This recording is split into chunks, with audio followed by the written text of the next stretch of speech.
WhatsApp guys, আসসালামু আলাইকুম। সবাই কেমন আছেন? নিশ্চয় অনেক ভালো আছেন, আমিও ভালো আছি। তো দর্শক, আজকে আমাদের ব্যাচেলার জটপট রান্না কিভাবে মুরগির মাংস রান্না করতে হয় আজকে সেটা দেখাবো আপনাদেরকে। আপনারা ধৈর্য সহকারে আমাদের ভিডিওটা না টেনে দেখবেন, আশা করি অনেক ভালো লাগবে। আজকে আমাদের রান্না করবে রকি ভাই, আমার সফর সঙ্গী হিসাবে ছিল রকি ভাই সবসময়। আজকে রান্নার সঙ্গী হিসাবে থাকবে রকি ভাই। তো রকি ভাইয়ের রান্না আজকে আপনারা দেখবেন, আশা করি অনেক ভালো লাগবে। ছেলেরা মেয়েদের চেয়ে আরও সুন্দর করে রান্না করতে পারে। আজকে আমরা মেয়েদের সাথে চ্যালেঞ্জ করব আমাদের রান্না কতটুকু মজা হয়। যদি খেতে মন চায় আমাদের বাসায় চলে আসবেন আপনারা। তো ধৈর্য সহকারে ভিডিওটা না টেনে দেখবেন। তো দর্শক, আমাদের রান্না শুরু হয়ে যাচ্ছে। পেঁয়াজ, আলু দেখতে পারতেছেন, এদিকে রসুন, এই যে মাংস দেখতে পারতেছেন। আজকে সব কিছু মিলিয়ে সুন্দর করে রান্না করব, দেখতে থাকুন ভিডিওটা না টেনে, আশা করি অনেক ভালো লাগবে। তো দেখতে পাচ্ছেন ভালোভাবে মাংসকে ধুয়ে নেবেন। এদিকে পানি আমরা সিদ্ধতে দিছি, এদিকে আমাদের ভাত রান্না হয়ে গেছে। দেখতে পাচ্ছেন ঝটপট রান্না, আপনি তাড়াতাড়ি পানি সিদ্ধ করবেন। এদিকে দেখতে পাচ্ছেন হলুদ, মরিচ, তেল, রসুন কীভাবে রাখছি দেখুন। হলুদ, মরিচ, মশলার গুঁড়ি এবং তেল, 1 নম্বর খাঁটি তেল। তো এইদিকে দেখতে পাচ্ছেন এগুলো রেখেছি। দর্শক, আমি চলে আসলাম আমাদের রান্নার কিচেনে।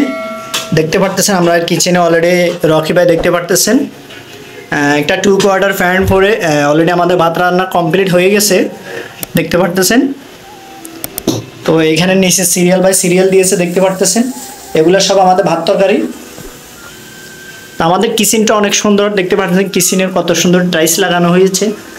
তো দেখতে পাচ্ছেন অলরেডি আমাদের রান্না শুরু হয়ে গেছে। তো দর্শক ধৈর্য সহকারে দেখবেন, আশা করি অনেক ভালো লাগবে।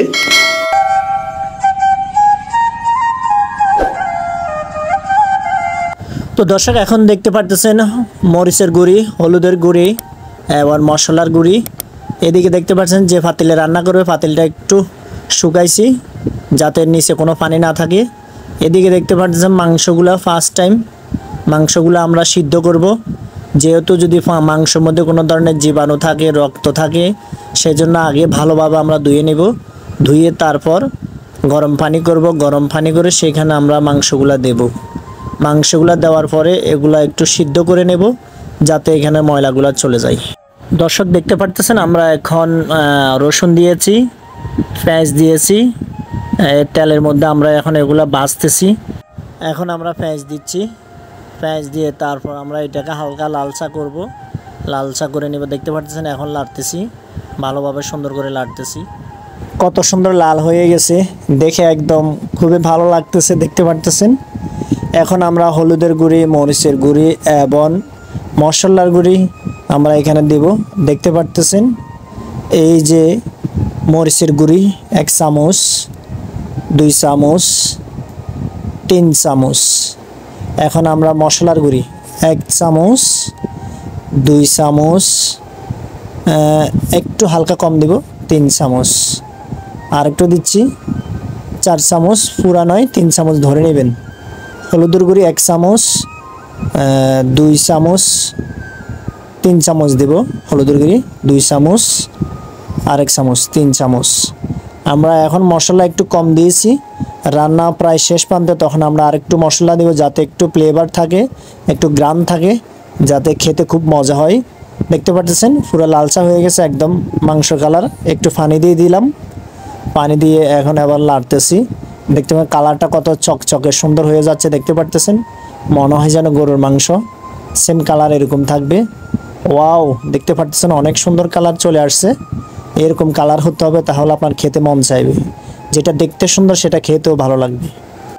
এদিকে দেখতে পারতেছেন আমাদের মাংস হালকা সিদ্ধ হয়ে গেছে। এই যে দেখতে পারতেছেন ময়লা, মাংসের উপরে ময়লাগুলো ভেসে চলে আসছে। যেহেতু একটু সিদ্ধ করছি, ময়লাগুলো চামচ দিয়ে এভাবে ফেলে দিতে হবে। দেখতে পারতেছেন এভাবে আপনারা মাংসটা রান্না করার আগে একটু হালকা সিদ্ধ করে নেবেন, তাহলে ময়লাগুলো সব বাইরে আসবে। রক্ত এর সাথে যা মশলা থাকবে ওগুলো বাইরে চলে আসবে। এদিকে দেখতে পাচ্ছেন ভালো মুরগি মশলা, তীর মশলা এটা দিয়ে দিবেন, তাহলে মাংসের কালারটা হয়ে যাবে অন্যরকম, গ্রানটা চলে আসবে অন্যরকম, সেই ফ্লেভার হবে। এখন দেখতে পাচ্ছেন মাংসের পানিগুলো ফেলে দিবেন। মাংস পানিগুলো ফেলে দিয়ে মাংসগুলো এখান থেকে সুন্দর করে ভালোভাবে সেঁকে নেবেন। সবগুলা পানি ফেলে দিয়ে মাংসগুলো সেঁকে নেবেন। এখন আমরা আলুগুলো দিয়ে দিলাম, আলুগুলো এখানে দিয়ে দিলাম মশলার মধ্যে। তবে আমরা এখনও মাংস দিই নাই, ভালোভাবে একটু লাড়ে নেবেন। এটা হচ্ছে অন্যরকম একটা রান্না, ব্যাচেলারদের রান্না। ভালোভাবে শিখে নেবেন, তাহলে আপনি এভাবে মজাদার করে খেতে পারবেন, খুবই ভালো লাগবে। দর্শক, আমরা এখন এই আলুর মধ্যে, মশলার মধ্যে আমরা মাংস ঢেলে দিছি, দেখতে পারতেছেন। সিদ্ধ মাংসগুলো ঢেলে দিলাম এখানে। সিদ্ধ মাংসগুলো দেওয়ার পর ভালো করে দেখতে থাকুন, মনোযোগ দিয়ে দেখুন, না টেনে দেখবেন, তাহলে সহজে বুঝতে পারবেন। ভালোভাবে এভাবে মাংসের সাথে, আলুর সাথে, মশলার সাথে ভালোভাবে এভাবে মিশিয়ে নেবেন। তারপরে সুন্দর করে এরকম কিছুক্ষণ একটু হালকা সময় 2 মিনিট ঢেকে রাখবেন। তারপর একটু পানি দিয়ে দিবেন। পানি দেওয়ার পর দেখতে পাচ্ছেন কালার কত সুন্দর চলে আসছে, কি সুন্দর একটা কালার। ওয়াও, কালার দেখে মন চাইতেছে এখনও খেয়ে ফেলতে। ওয়াও, আরেকটু পানি দিবেন ভালো করে। পানি দিয়ে ভালো করে লাড়ি টাড়ি দিবেন। লাড়ি টাড়ি দিয়ে সুন্দর করে আপনি ঢাকনা দিয়ে দিবেন। আবার একটু মন চাইলে আরও একটু পানি দিবেন, পানি দিয়ে তারপর ভালো করে লাড়ি দিবেন।